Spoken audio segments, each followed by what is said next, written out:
आप सभी का स्वागत है राष्ट्रीय नाट्य समारोह इप्टा में।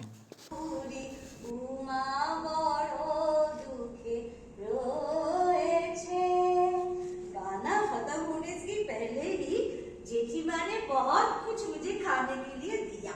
मुझे और घर जाने की इंतजार करने का मन ही नहीं किया। वहीं पर बेटे के लिए कुछ आंचल में ले लिया और खाना शुरू कर दिया वहीं पे बैठ के। बहुत मन से खा रही थी मैं, और मैंने देखा कि जेठा मौसाई साइकिल से बाजार से शायद वापस आ रहे हैं। मुझे ऐसे खाना खाते हुए देखकर शायद उन्होंने कभी किसी को ऐसे खाना खाते हुए नहीं देखा होगा। लेकिन मैंने देखा कि उनके आंखों में मेरे लिए दर्द है। काम है एक घर की बात यहाँ से लेके वहां बोल देना, वहां का खबर जाके वहां बता देना, यहाँ का खबर जाके वहां बता देना। ये काम अगर ये नहीं कर पाती है तो रात को सो नहीं पाती है। बहुत ही घमंड है, होगा क्यों नहीं, ससुराल में रहती है, उसके ऊपर वो काम भी करती है। ये सोचते हैं कि गान गोवालिनी राशि বিনোদিনী এরূপ যৌবন তোমার জোয়ারের পানি রে চিকন গোয়ালিনী चिकन गोवालिनी। गौलाबू को बिल्कुल पसंद नहीं था कि जेठा मौसाई हाजू को इतना पसंद क्यों करते हैं। वो तो है भिखारी ना। तो एक दिन गौलाबू जाके जल्दी जल्दी सारा काम कर लिया और जेठा मौसाई से कहा, दादा मैंने सुना है कि हाजू आपके यहाँ काम करना चाहती थी।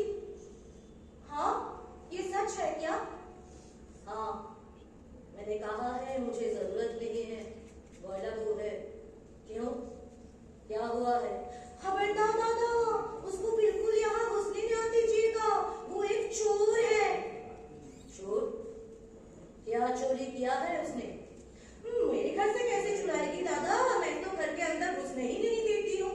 लेकिन वो पहले वो मुकुचे की वहाँ काम करती थी ना, तो एक दिन मुकुचे की बड़ी बहू ने देखा कि वो दोपहर को खाना खाने के बाद सब लोग जाके ऊपर थोड़ा सा सो रहे थे। तो ये लड़की जाके रसोई में घुसकर वो गर्म दूध की कटोरी थी तो वो लेकर ढक करके वहां से पी रही है। वो रसोई में बैठ के मुकुचे ने बहू ने देखा और एक थप्पड़ लगाया कस के और निकल दिया घर से। अब घर घर में जाके भीख मांगती फिरती है, भिखारी कहेगी। भिखारी क्यों बोलती हो? गांव की लड़की है, सब प्यार से देते हैं। कोई उसे प्यार से नहीं देते हैं जेठा मौसाई, आपको कोई कुछ बोलते नहीं है क्योंकि आप उनके जेठा मौसाई हो। वो उसको सब भीख ही देते हैं। और उसने क्या किया है पता है? वो इतना खाती है कि ससुराल से भी इसलिए उसको भगा दिया है। ससुराल वाले अच्छा नहीं है गौलाबू। अगर ससुराल वाले अच्छा होता तो कोई ज्यादा खाने के लिए घर की लक्ष्मी को बाहर नहीं निकाल देते। अब जाओ, मुझे देखना है, देर हो रहा है। नहीं दादा ये बात बिना बोले मैं यहाँ से नहीं जा सकती।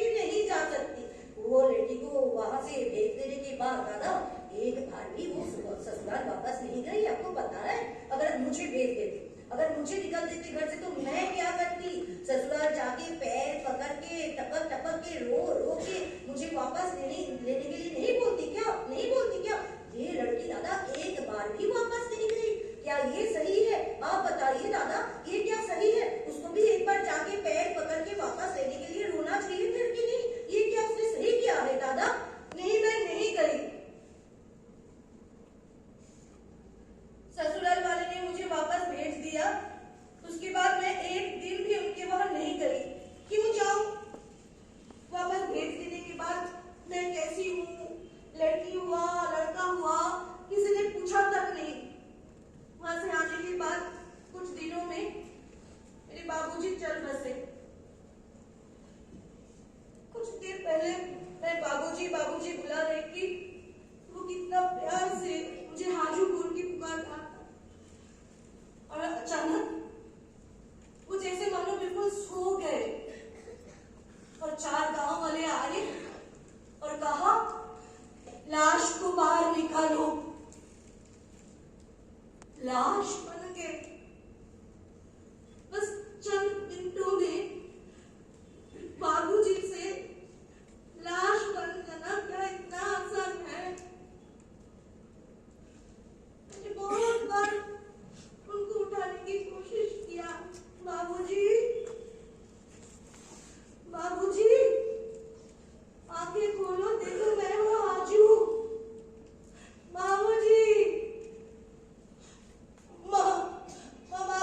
मैं बहुत रोई,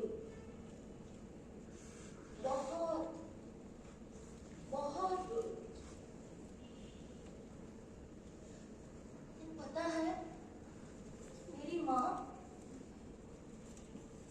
बिल्कुल नहीं रोई, एक बूंद पानी ना बरसा उसने। मेरी माँ जो घर के आंगन में बस 4 परवल और 2 फूल खिल जाते थे तो खुश हो जाती थी। बस दुर्गा पूजा के दिन घर से बाहर निकालती थी, कभी घर की दहलीज पार नहीं करती थी। माँ बहुत ही सुशील और शर्मीली है। उस माँ को अब बाहर निकलना पड़ा। गांव में शर्म के मारे किसी को कुछ बोल नहीं पाती थी तो दूसरे गांव में जाके गृहस्थी की आंगन में चुपचाप खड़ी रहती थी। किसी से अगर आंख मिल जाती तब वो पूछती,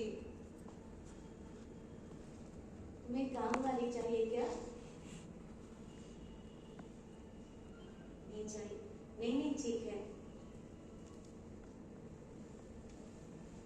काम वाली चाहिए आपको? नहीं काम करो। हाँ ये काम का वक्त नहीं मुझे नहीं आना चाहिए था इस समय। हाँ ठीक है, मैं जा रही हूँ। अगर जरूरत पड़े तो हाजू को एक बार बोल देना, वो बच्ची है मेरी। ठीक है। शुआ चांद पाखी আমি ডাকিতেছি তুমি ঘুমাইছো না। पूरे गांव में मानो थोड़ा सा भी छांव कहीं पर नहीं है, बहुत धूप है। बस ये जेठा मशाली के बरामदा को छोड़कर यहाँ बैठ के मुझे बहुत आराम आता है मन में। पता है, भूख है पेट में, फिर भी मुझे गाना गाने का मन करता है। बाबूजी के बारे में मैं सोचती हूँ यहाँ बैठ के। बरसात का मौसम है, हाँ, और घर में हम लोगों का वो घर जो है वो ऐसे पक्का नहीं है ना, तो बरसात के मौसम में टपक टपक टपक करके घर के अंदर पानी आ रहा है। और माँ भाइयों को लेकर बिल्कुल सो नहीं पा रही है, बिल्कुल सो नहीं पा रही है। और वो तो जोर से बात भी नहीं कर सकती है ना, तो चुप चुप करके बता रही है। हर साल मैं बताती हूँ बरसात आने से पहले ये घर को ठीक कर लीजिए, थोड़ा सा छत को। अब पूरी रात बच्चों को लेकर मैं कहाँ बैठूं, थोड़ा सा सो भी नहीं सकते हैं, कोई मेरे बारे में सोचते भी नहीं है। और बाबूजी बाहर आंगन में बैठ के ऐसे ऐसे गाना गा के किशन जी को बुला रहे हैं जैसे अब भी किशन जी आपके सामने खड़ा हो जाएगा। उनका बच्चा है जैसे उनका किशन जी। रजनी होशना होशा आज নিশীথে আসতে পারে বন্ধু কালাচাঁদ। রজনী হোশনা হোশা হোশনা হোশা কত নিশি পোহাইল মনের কথা মনে রইল রে। প্রীতি বিষের বিষে প্রীতি বিষের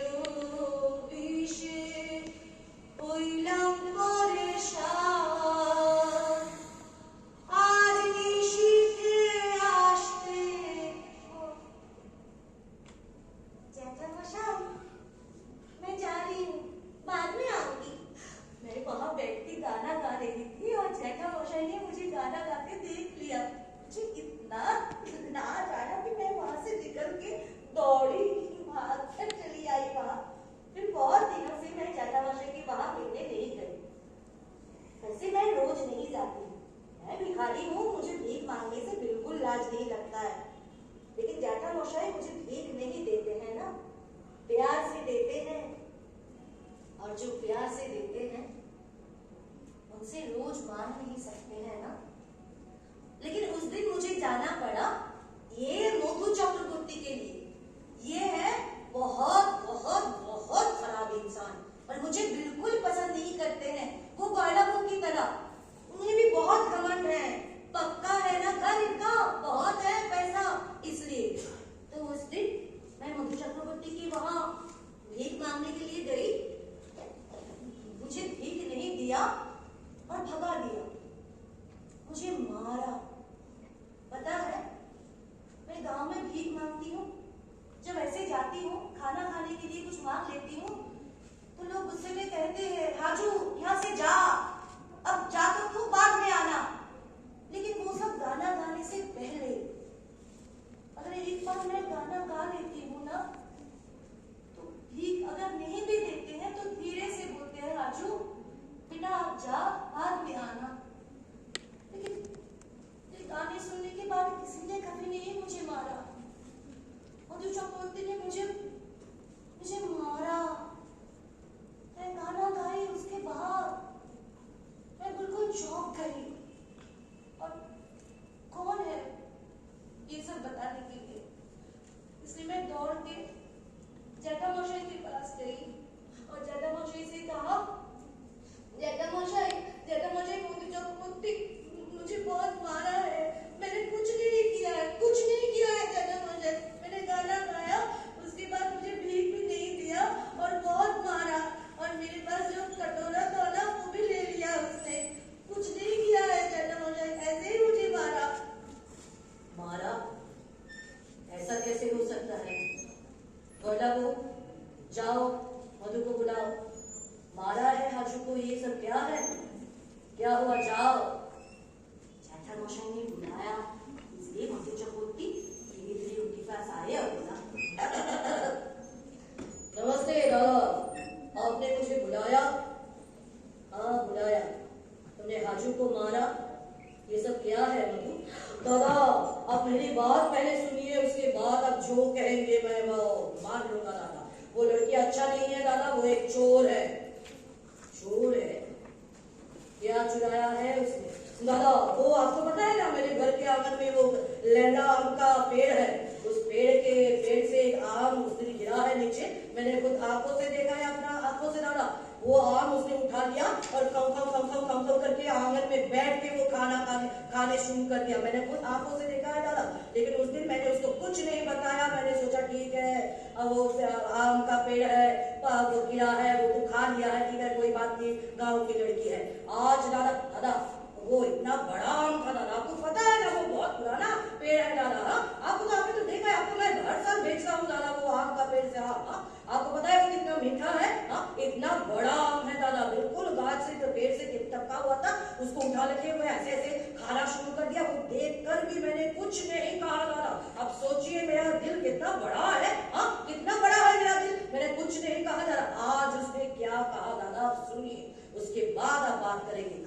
आज उसने वो भीख मांगने के लिए गई थी तो मेरी बीवी ने भीख नहीं दिया, मतलब देर की तरह थोड़ा सा देर हो गया दादा, थोड़ा सा देर हो गया भीख देने में।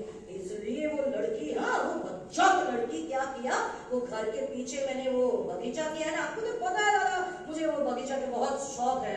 वो सब्जी के बगीचा मैंने किया है ना, वो बगीचे में घुसकर वो लड़की वो हरा मिर्च का वो देश विदेश से मैंने हरा मिर्च का वो पेड़ लगाया दादा। बहुत बहुत बिल्कुल भर गया है वो बगीचे।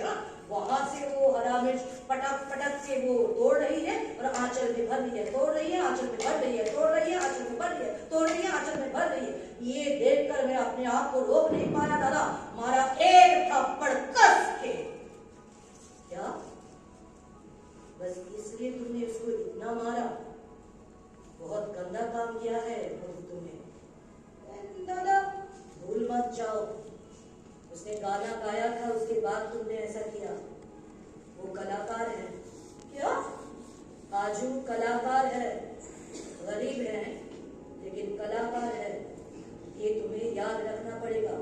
मैंने बहुत कुछ तुम्हारे बारे में सुना है मधु, तुम गांव की लड़की की तरफ आंख उठाकर नहीं देखोगे, आजू हो या फिर कोई और, समझे? जाओ यहाँ से। दादा मेरे बारे में जाओ। क्या हुआ? जाओ और उसका कटोरी क्या है तुम्हारे पास वो दे देना उसको। निकलो यहाँ से। जीदा वाह, कलाकार है, चोरी करती है, कलाकार को कुछ बोल नहीं पाए। हाजू इधर आ। किसी की चीज अगर बिना बताए लेते हो तो उसे चोरी करना ही बोलते हैं। मत करो ऐसा। अगर तुम्हें कुछ चीज की जरूरत है तो मुझे आकर बताओ, मैं दूंगा। गौलाबू से पूछो। ऐसे चुराना मत, ठीक है? रोते नहीं बच्चे, रो मत। अंदर आ जाओ। आओ, इधर आओ, बैठो। जैसा नशा ऐसे ही है। अगर मैं कुछ गलत करती हूँ तो मुझे बुलाकर अच्छे से समझा देते हैं। मारते कभी नहीं है, चिल्लाकर बात भी नहीं करते हैं। ऐसे दिन गुजर जाता है। कुछ दिन मैं कम खाती हूँ, कुछ दिन ज्यादा खा लेती हूँ। कम मिलता है, ज्यादा मिलता है। लेकिन हाजू का दिन अब गुजारना मुश्किल हो गया, क्योंकि तब तक आ गया था अकाल। बड़े जो लोग हैं उनके पास खाना है, लेकिन गरीब के पास कुछ नहीं है। अगर आप ध्यान से सुनते हो तो आपको सुनाई देता, खाना दे दो नहीं, बस मार दे दो। है खाना खाने के लिए कोई नहीं मांगते, बस मार मांगते थे। घर से ये घर, वहां से वहां जाके बस मार मांगते थे। फैन दे दो बोलते थे। फैन, हाथ से फैन के लिए वो लोग मारा मारी करने लगते थे। अकाल के दिन पथे पथे शंका फैंदा मोड़े मोड़े बाजे मृत्युर जय डंका। फैंदा पथे पथे शंका फैंदा मोड़े मोड़े बाजे फैंदा पथे पथे फैंदा मोड़े मोड़े फैंदा पथे पथे फैंदा मोड़े मोड़े फैंदा फैंदा फैंदा फैंदा फैंदा।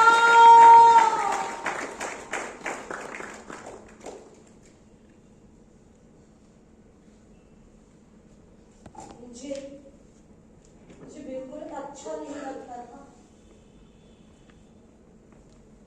गांव में अब मुझे खाना नहीं मिलता था बिल्कुल भी, इसलिए मैं सबके साथ जाके भीख मांगती थी। ये गाना नहीं सुनता था, बस भीख मांगती थी। बाकी सब भिखारियों के साथ जाके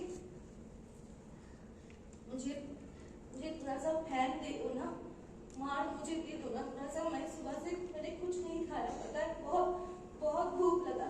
मैं तो यहाँ आपसे पहले आई थी ना, मुझे पहले मांग लेने दीजिए। अगर नहीं मुझे मिलता है तब मैं ले लेना। अब जाओ, मैं ठीक है तुम मांगो, मुझे थोड़ा सा फैन दे दो ना। मैं सुबह से कुछ नहीं खाया। मत आओ, आगे मत आओ। मैं पहले आई थी ना, आपसे पहले आई थी। बोलो मैं पहले आई थी ना, मुझे थोड़ा सा फैन दे दो ना। ठीक है कोई बात नहीं, मुझे थोड़ा सा फैन दे दो। कोई मेरे पहले नहीं आएगा, कोई नहीं आएगा। मार दूंगा मैं, बिल्कुल मार डालूंगी। जाओ इधर से। मुझे थोड़ा सा मार दे दो, मैं बहुत भूखी हूँ। बेटा है मेरा घर में, मैं 7 दिन से कुछ नहीं खाई हूँ। मुझे थोड़ा सा फैन दे दो ना। घर से फैन का खुशबू मुझे मिला है। भात हो रहा है घर में, दे दो मुझे थोड़ा सा फैन दे दो थोड़ा सा।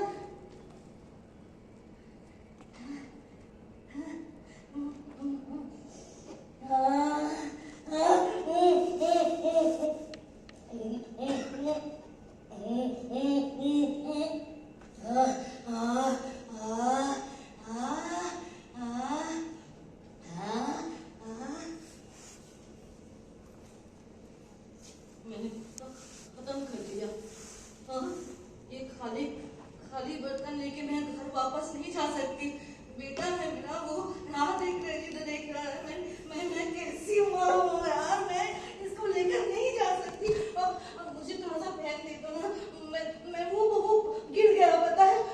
नहीं, मैं बात कर रही हूँ ऐसे, फैन नहीं मांग रही हूँ। नहीं आप मांगो वैसे। हाँ ठीक है, मैं बाद में आती हूँ। मुझे थोड़ा सा फैन दे दो ना, मेरा फैन गिर गया है। अचानक देखा जेठामशाई साइकिल से शायद बाजार से वापस आ। मैं एक पेड़ के पीछे जाके सीधा खड़ा होके बिल्कुल छुप गई। मैं नहीं चाहती थी कि जेठामशाई मुझे भीख मांगते हुए देख ले। जेठामशाई ने गोयला बहू के कहा था ना कि भिखारी नहीं है, वो गांव की लड़की है, सब प्यार से देते हैं। मोदी चौपत्ती को बोला था वो कलाकार है। मैं भीख मांग रही हूँ, ये मुझे बिल्कुल पसंद नहीं है कि मेरे सामने आके जेठामशाई साइकिल रोक दिया और कहा, हाजू मुझे देखकर चुप क्यों रहा है, बाहर आ जा। है चुप नहीं रही हूँ, ऐसे ही पेड़ के नीचे तरह सा खड़ी हूँ। बहुत धूप है ना। कहाँ गए थे, बाजार गए थे क्या? बहुत देर कर दिया है आपने। जाओ घर जाओ, डांट पड़ेगा मत। जाओ मेरे घर साथ चल, घर में पूजा है, प्रसाद मिलेगा, बेटे के लिए भी लेकर जाना। आजा मेरे पीछे पीछे। ओह हाँ ठीक है, आ रही हूँ। बहुत दिन करीबी नहीं, चलिए आप, मैं आऊंगी। अभी आप साथ में? अच्छा ठीक है, चलिए। वो बर्तन ले लेना साथ में।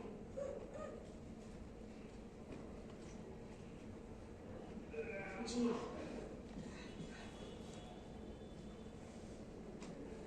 जेठामशाई ने मुझे देख लिया, इसका मतलब मैं जेठामशाई के पीछे पीछे गई और जेठामशाई के घर पहुंचते ही गोयला बहू ने मुझे देखकर मुंह फुला के, बिल्कुल मुंह फुला के बहुत गुस्से से बहुत भाग दिए। पता है कितना भाग, अरे बाप रे बाप। ये मैं पहले की हाजू होती तो पलक झपकते इसको खत्म ना कर देती। बोलो, मुझे भूख भी बहुत लगा था, लेकिन आज ऐसा लगता है कि जैसे जेठामशाई ने आज तक मुझे जितना कुछ खाने के लिए दिया है यहाँ पर अटक गया है बिल्कुल। मैंने सोचा कि ये जैसे तैसे खत्म करके मैं यहाँ से निकल जाऊंगी और जेठामशाई की वही भिखारी चेहरा आज कभी नहीं दिखाएगी, कभी नहीं दिखाएगी। कैसे भी इसको खत्म करके यहाँ से निकल जाऊंगी। गोयला बहू ने मुझे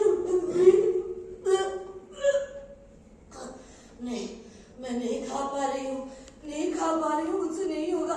मैंने वो भात का वो थाला हटा के वहां से निकल पड़ी और भागने लगी। पता है भागने लगी, भागते घर के आंगन के बाहर देखा कि वो गाय बांधने का रस्सी पड़ा हुआ था। मैंने उसको उठा लिया और भागने लगी। वो उठाने के बाद मुझे ऐसा लगा कि इस पूरे गांव जैसे मेरे पीछे पीछे आ रहा है और वो बता रहा है, चिल्ला के बोल रहा है, वो लड़की चोर है, वो एक चोर है, भिखारी है, ससुराल वाले ने भगा दिया है, वो चोर है, वो भिखारी है, ससुराल वाले ने भगा दिया है। चोर हूँ मैं, भिखारी हूँ, ससुराल वाले ने भगा दिया है। मैं चोर हूँ, मैं भिखारी हूँ, मुझे ससुराल वाले ने भगा दिया है। चोर हूँ मैं, भिखारी हूँ। मैं दौड़ी भागते गांव के बाहर आ गई और वहाँ एक पीपल का पेड़ था। हाँ यही है, ये सही जगह है, कोई नहीं है आसपास। यहाँ से लटक जाऊंगी। गांव से एक लड़की मर जाएगी तो किसको क्या आ जाएगा, कुछ फर्क नहीं पड़ता है। मर जाऊंगी मैं, मर जाऊंगी। हाँ सब लोग चिल्ला रहे हैं, वो लड़की एक चोर है, वो भिखारी है, ससुराल वाले ने भगा दिया है। चोर है वो, भिखारी है, सब लोग चिल्ला रहे हैं, बहुत चिल्ला रहे हैं। चोर है वो, ससुराल वाले ने भिगा दिया है, भिखारी है वो, भिखारी है। लेकिन ये सब चीख के ऊपर उसने चिल्ला कर बुलाया,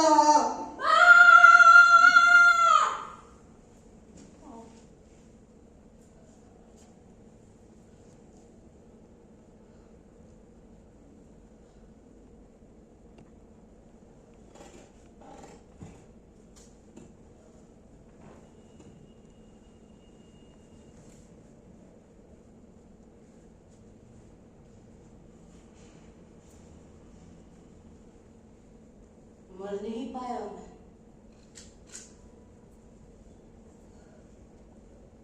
नहीं करना चाहिए था ना ऐसा। माँ हूँ और कुछ नहीं हूँ मैं। माँ क्या इतना जल्दी मर सकती है? हाँ, नहीं करना चाहिए था।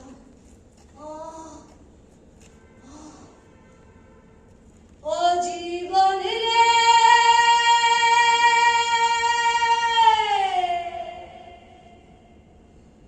ओ जीवन,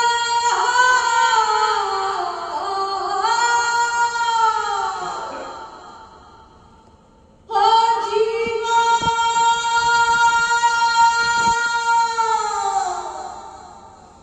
ओ जीवन छड़िया जश्ना मोरे,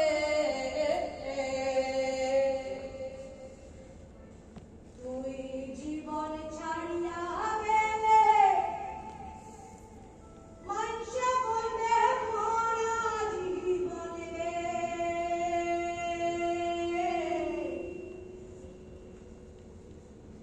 তুই জীবন ছাড়িয়া রে। मरी नहीं हूं मैं।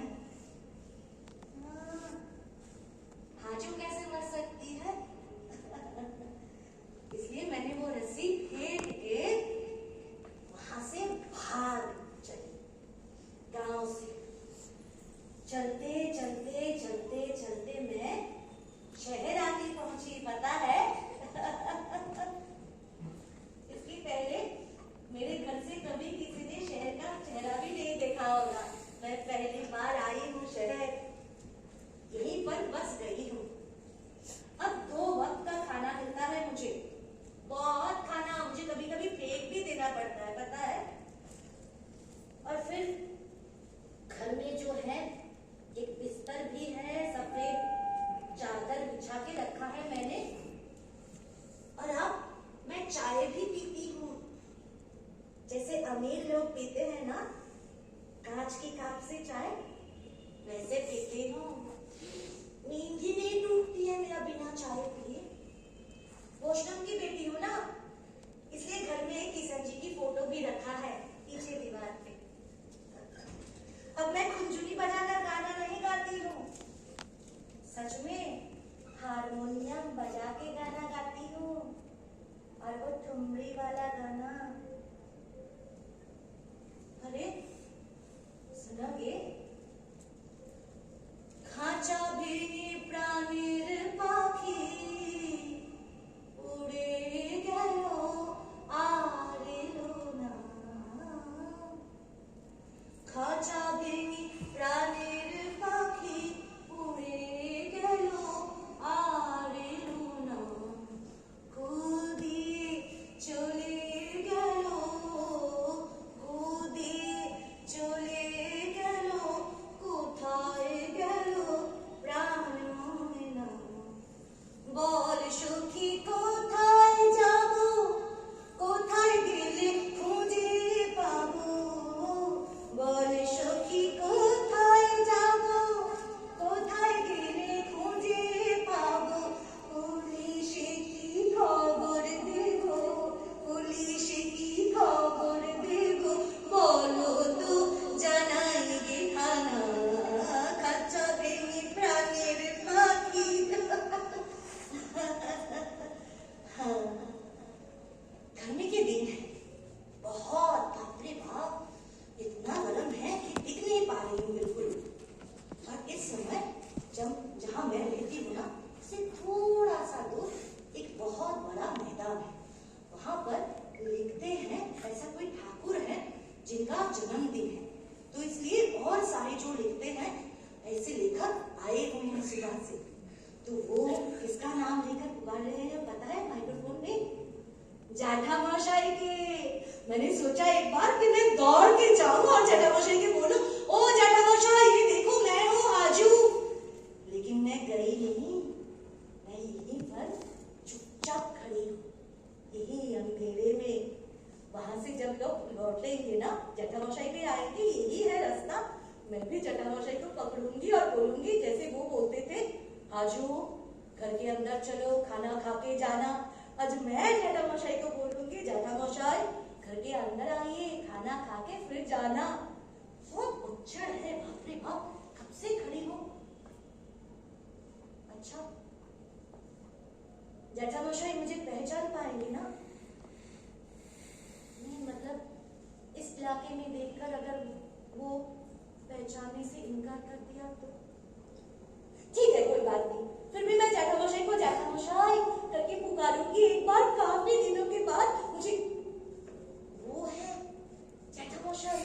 हाँ आ रहे हैं, अंधेरा बहुत है तो क्या है, बिल्कुल वो सफेद चादर है, धोती और कुर्ता है, पास में आ। फिर मैं बुलाऊंगी थोड़ा सा और, जेठामशाई जेठामशाई, ओ जेठामशाई कहाँ जा रहे हैं आप? शाम से मैं यहाँ रुकी हुई हूँ, आपको लेकर जाना है घर। आइए, साइकिल से उतरिए नीचे। जेठामशाई आप मुझे पहचान नहीं पा रहे हो क्या? ये देखो, हाँ हाँ जेठामशाई, मैं हूँ हाजू रामचरण गोष्ठ। हाँ कैसे हो सकता है, मुझे जेठामशाई बिल्कुल भूल जाएंगे। साइकिल से उतरो, आपको लेकर जाना है। नहीं मैं नहीं सुनूंगी, एक बार जाना है जेठामशाई। ओ जेठामशाई, एक बार आप मेरे साथ घर चलिए। मैं यहाँ रोज बहुत पाप करती हूँ, हर रोज बहुत पाप करती हूँ। जेठामशाई एक बार मेरे साथ चलिए। आप एक बार आओगे तो मेरा सारा पाप धुल जाएगा। नहीं मुझे रोज लगता है कि मैं मर जाती हूँ, मर जाती हूँ। नहीं आओगे ना? मुझे पता था मैं बुलाऊं, जेठामशाई नहीं आई, ऐसा हो ही नहीं सकता। आओ आओ साथ में आओ, साइकिल वहां रख दो, ताला लगा दो। नहीं कोई नहीं लेगा, फिर भी चोर नहीं है, फिर भी आओ पीछे पीछे आओ जेठामशाई। ये देखो ये है मेरा घर, 7.5 रुपया भाड़ा देती हूँ हर महीने। हाँ यहाँ खाने का बिल्कुल कोई नहीं है चिंता, 4 वक्त का खाना मिल जाता है मुझे। जेठामशाई अरे अब यहाँ कैसे बैठे हो? रुको रुको रुको, ये क्या इंसान हो आप? ये देखो ये आसन मैंने तुम्हारे लिए बनाया है और तुम ऐसे मिट्टी में बैठ रहे हो। यहाँ बैठो, मैंने यहाँ पर किसी और को कभी बैठने नहीं दिया है, पता? बैठो, मैं अभी आती हूँ।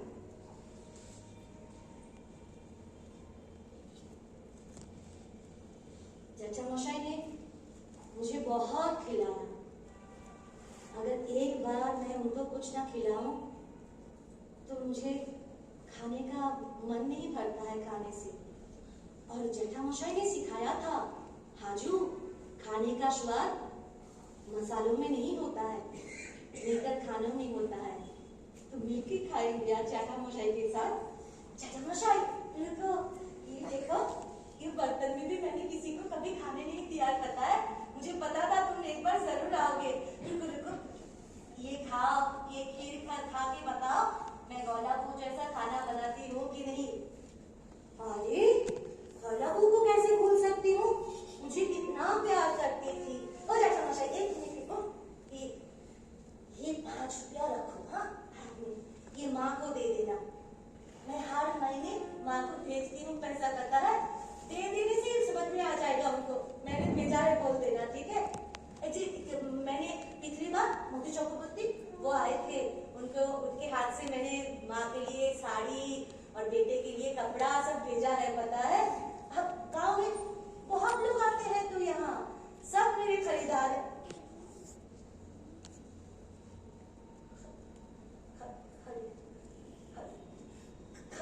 खरीदारी करने जाते हैं ना साहब इस रास्ते से शहर में, तब मिलते हैं ना, हाजिर करके पुकारते हैं तो उन्हीं के हाथ। वो सब छोड़ो जेठामशाई, मैं सोच रही हूँ कि मैं बेटे को यहाँ पर लेकर चली आऊँ और वो टाउन के स्कूल में उसको भर्ती करवा दूँ।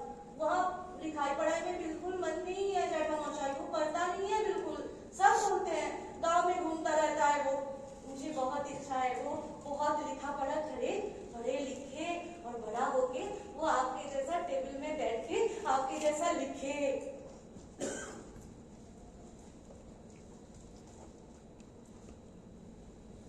नहीं ये पढ़ाई लिखाई का जगह नहीं है,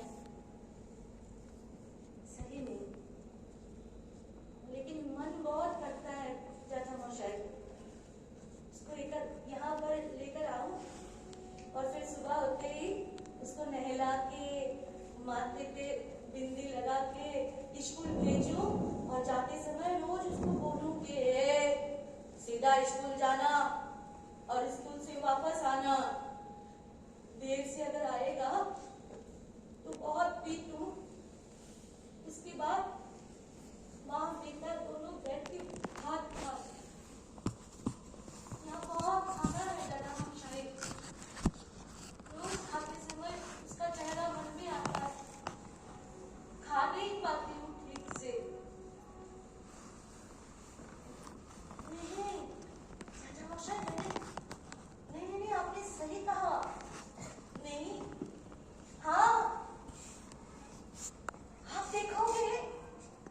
हाँ तो फिर माँ नहीं है बेटा नहीं है तुम भी तो नहीं हो बताओ। अगर मैं मर जाती तो तुमसे मिल पाती फिर से। कभी मैंने सोचा था कि फिर से तुमसे मिल पाऊंगी मैं यहाँ आखिरी इस इलाके में। खा लिया है पूरा। अच्छा बना है जादू मशाई। देखो पूरा खाली करना। नहीं ठीक है तुम जाओ। मैं भी वो करते करते एक मिनट रुको।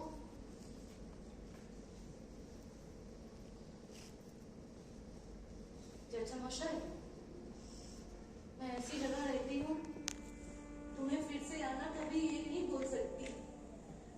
लेकिन अगर तुम इस रास्ते से जाते हो तो एक बार मुझे हाजू करके पुकारना जरूर। मैं नहीं आऊंगी बाहर कुछ बोलूंगी भी नहीं और यहाँ किसी को पता नहीं है मेरा नाम हाजू है। बस सुनूंगी। हाँ नहीं आप एक बार यहाँ आए मेरा सारा पाप धुल गया। मुझे अच्छा लग रहा है।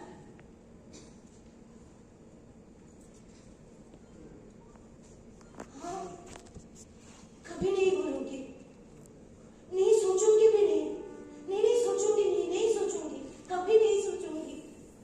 ठीक है तुम धीरे धीरे साइकिल चलाना। हाँ और इस रास्ते से जाओगे तुम हाजू जाता मौसा। अरे पीछे से नहीं बुलाना चाहिए था। दुक्का दुक्का दुक्का दुक्का सही से जाना कहीं और रुकना मत। बहुत देर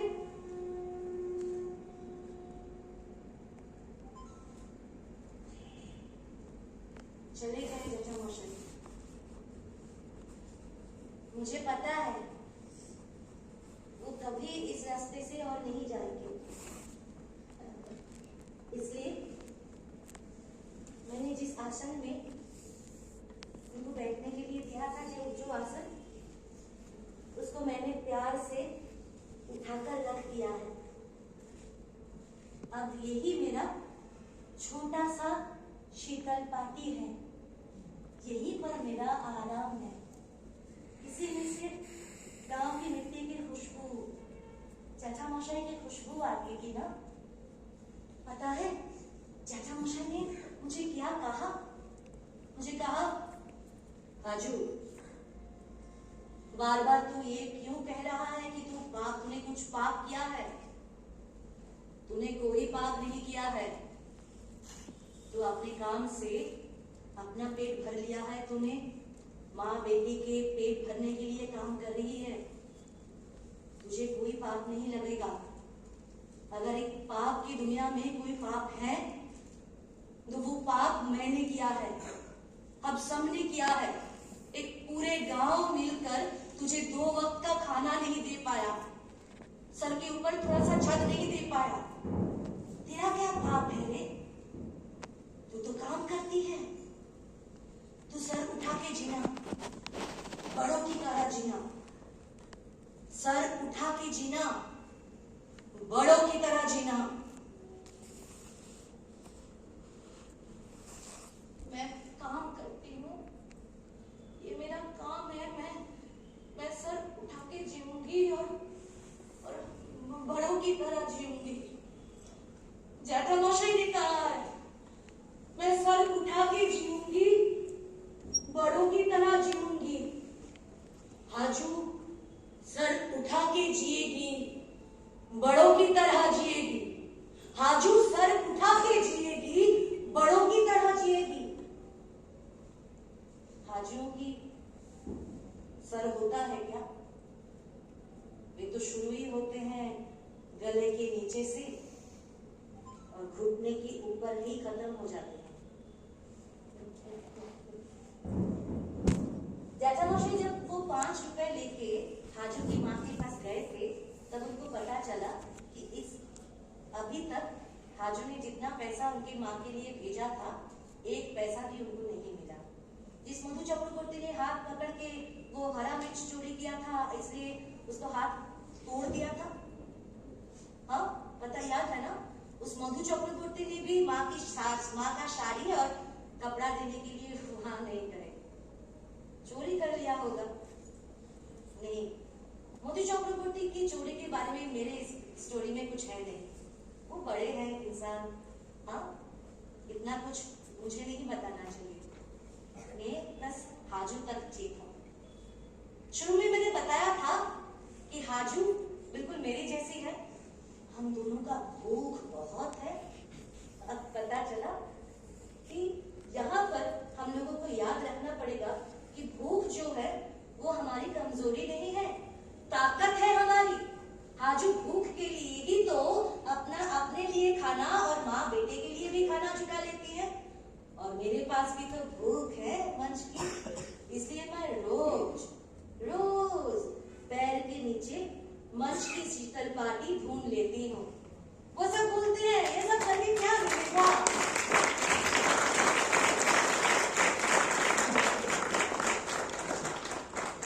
तो मानो हाजू जैसे कहा था ना, मानो मैंने आज खाना खाया, कल जाके फिर से भूख लग जाती है। मेरे साथ भी बिल्कुल ऐसा ही होता है। मानो मैंने आज अभिनय किया है, कल सुबह उठ के फिर से मुझे लगता है आज कहाँ जाना है, कहाँ है मंच मेरा, वहां से वहां जाए बिना मेरा मन ही नहीं लगता है, भूख ही नहीं मिटती है। वो लोग बोलेंगे ये सब करके क्या मिलेगा, थिएटर वीटर करके पैसा मिलेगा क्या, नाम होगा क्या? आज इस शाम अगर मैं एक पल के लिए भी आपके मन में हाजू बन पाई हूं, तो जानिएगा ठीक उसी पल आप ही मेरे लिए जेठामशाई हो।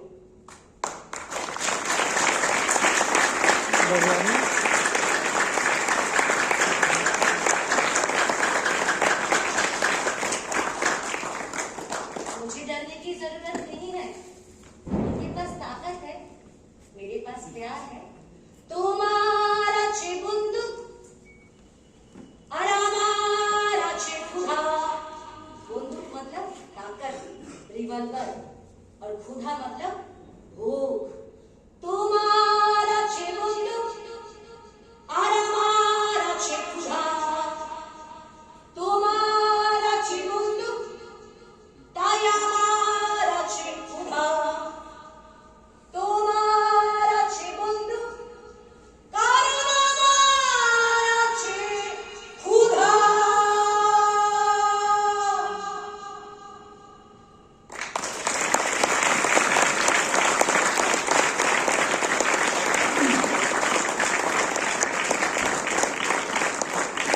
एक पल के लिए नहीं, आप पूरे नाटक के दौरान उस पात्र को हमारे भीतर। भरत निषाद जी, एक बार जोरदार तालियां आप सबकी इस बेहतरीन और शानदार प्रस्तुति के लिए।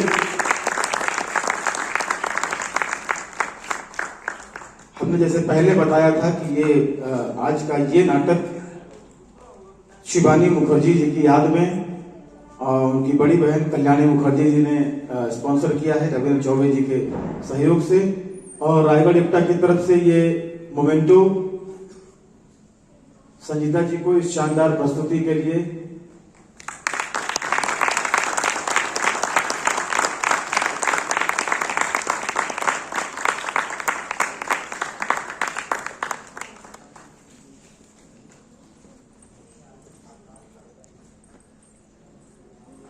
इस नाटक के तुरंत बाद जम्मू से आए हमारे कलाकार साथी लकी शर्मा जी का नाटक माँ मुझे टैगोर बना दे का मंचन होगा। बहुत ही शानदार नाटक है। और एक बार फिर आपसे आग्रह है, तालियां संजीता जी के लिए।